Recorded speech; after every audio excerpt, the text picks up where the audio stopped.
This is Stephen Janis reporting for the Real News Network in Baltimore City, Maryland. During a year in which the city's income inequality has been front and center, very little attention has been focused on the mechanics of how the city's tax policies contribute to it. That is, except for the man we will be talking to in a moment, Miserendino. In a scathing editorial in the Baltimore Sun, Miserendino, who is a policy fellow at the Maryland Public Policy Institute, used pointed examples which contrast how the city's tax code penalizes the poor and reward the richest of the rich and ultimately widen the gulf between the two. And we are standing in one of his best examples, the Marriott Waterfront Hotel, which he used in his editorial to show just how punitive the tax code is. You talked about Penn North and some properties in Penn North. Tell us a little bit about what people in Penn North are paying versus down here in Harbor East. I decided that it would be worthwhile to look up the property tax bills for the houses on the block of the CVS that burned down during last year's unrest. And I found that it was very typical for the owners of those houses to be paying the normal rate or close to the normal rate. For instance, there's one owner-occupied house that's worth less than $72,000, and its city tax bill for this year is $1,500, which would strike Marylanders throughout the state as very high. On the other hand, when you come down here to Harbor East, you see that there are many properties that pay a rate significantly lower. Perhaps the most extreme example is the Marriott Waterfront Hotel right here to our left. This hotel pays a $1 property tax bill. It's technically a payment in lieu of taxes, but it's a $1 bill on a property that's worth about $137 million, according to state assessors. This means that anyone who pays the normal property tax rate in Baltimore City is paying a rate more than 3 million times higher at this hotel.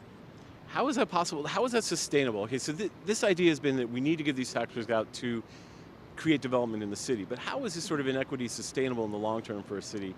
Even if you have all this growth, you're not really netting any money from it. I think by now just about everyone knows that the normal property tax rate in Baltimore is prohibitive. And we do see that in a lot of neighborhoods where people are forced to pay these prohibitive rates or something very close to that we don't see a great deal of redevelopment. We see a dearth of investment, we see a dearth of employment opportunities, and we see many of the ills that concern us throughout Baltimore. But in order to attract development to these property tax privileged areas, we're always giving de facto property tax breaks through a variety of mechanisms. So we can see in neighborhoods like Harbor East that there is genuine redevelopment when the property tax rate is lower. Unfortunately, the benefits of this don't really trickle down to a lot of typical communities. It's true that neighborhoods like this one do generate more property tax revenue now than they would have before when they were undeveloped. But that simply makes the case for general tax relief throughout Baltimore. I think that it should be clear to all of us now that these limited, targeted property tax breaks can only lead to very limited and targeted renewal. If we want to see genuine redevelopment throughout all of Baltimore, we need genuine property tax relief throughout all of Baltimore. One of the things that I thought was the starkest point of your editorial was that really the most property tax underprivileged are the poorest neighborhoods, or neighborhoods that are considered to be most afflicted. Yeah, it's not unusual for relatively poor neighborhoods to have many property owners, even owner-occupied properties, paying a rate that is the standard rate or something pretty close to that. There are some little breaks that can be given to individuals who are low income, but they pale in comparison to many of the bigger breaks given in the real property tax privileged Baltimore. So it's not unusual for an area that's fairly poor to be paying property tax rates that are much higher than the rates in property tax privileged Baltimore. I want to ask you a question, and I know I'm not saying you can be the final word on this, but we had this huge debate when we were reporting about the TIF. We're standing right next to in Harbor Point, which is a huge TIF, and now Port Covington, which is another TIF, which is tax increment finance, which means the property owner can put his real estate property taxes back into the property. Do you think that's a tax break? Because some of the developers say, oh, it's not a tax break. What do you think? Well, with respect to some of the developments that we're talking about right now, whether or not the TIF is a tax break might not even matter if you're interested in knowing whether or not there's property tax privilege. So, for instance, with the massive Port Covington development, it's very clear that there are going to be major property tax breaks there, whether we include the TIF or not. Now, I happen to think that it's a slam dunk case, that a TIF is a property tax break the way we do it in Baltimore. But even if we did not acknowledge that, it's very clear that pretty much every property that receives a significant TIF also receives other major breaks as well. So it's almost a moot point when we look at the resulting property tax bills of these property tax privileged areas. Now, one of the things you did in your last editorial, which I want to reiterate because it's important to the story we're telling now, is that the property tax privileged neighborhoods tend to be white, and the ones that aren't tend to be African American. Is that true, or is that something that you have come to different conclusions on? Or? When we look at very specific forms of property tax privilege, it is clear that some of them are assigned more into white areas.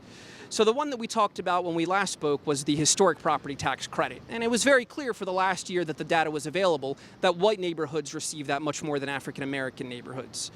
I don't know if we can make complete sweeping judgments based on that data, but it's very clear that when we look at very specific instances, it's not hard to find examples of property tax privilege that tend to go more to white neighborhoods than African American neighborhoods. And long term, what would be a better policy? I mean, we talk a lot about, we all want to see development, we all want to see Baltimore grow. What's a better policy from your perspective? I know that when some people hear about the property tax disparity and the property tax inequality, they really just want to stick it to developers really hard. And I don't think that's the best course of action. What we really need is general property tax relief. Property owners throughout all Baltimore should have more reasonable rates that are closer to on par with what Marylanders in every Maryland county deal with. Right now, we do see that these limited, narrow, and exclusive tax breaks lead to limited, narrow, and exclusive renewal. And we're not going to see this genuine, widespread, more citywide renewal unless we see more citywide property tax relief. So the best course of action would be property tax rates throughout the city being closer to what the counties face in Maryland. Last question, because I should have asked this earlier, but what are the most glaring examples? I mean, you compared Penn North, you had a couple others where glaring examples of how the city property tax is totally different for people in neighborhoods like Penn North. Well, anyone who goes online and investigates property tax bills can find countless examples. I decided to focus on some owner-occupied houses in neighborhoods that everyone knows to be fairly downtrodden, areas that are very modest, full of poverty. So it's not unusual to find a property worth $30,000 or even $15,000 that's owner-occupied, paying a property tax rate that's 5, 10, 15, or 20 times higher than major developments. Major developments, whether they be something like a skyscraper hotel in Harbor East, the Lake Mason Tower nearby, the new Amazon building over in southeast Baltimore, or even the Canton Crossing Shopping Center. Really, every major development you see in Baltimore, every time you see a major building built, whether it be a skyscraper or some big footprint property that's worth tens of millions of dollars, it's always occurring at a discounted property tax rate. But it's not unusual to see townhouses that are worth $30,000 or $15,000 paying something close to the full rate. This is Stephen, Janice, and Taylor Graham reporting for the Real News Network in Baltimore City, Maryland.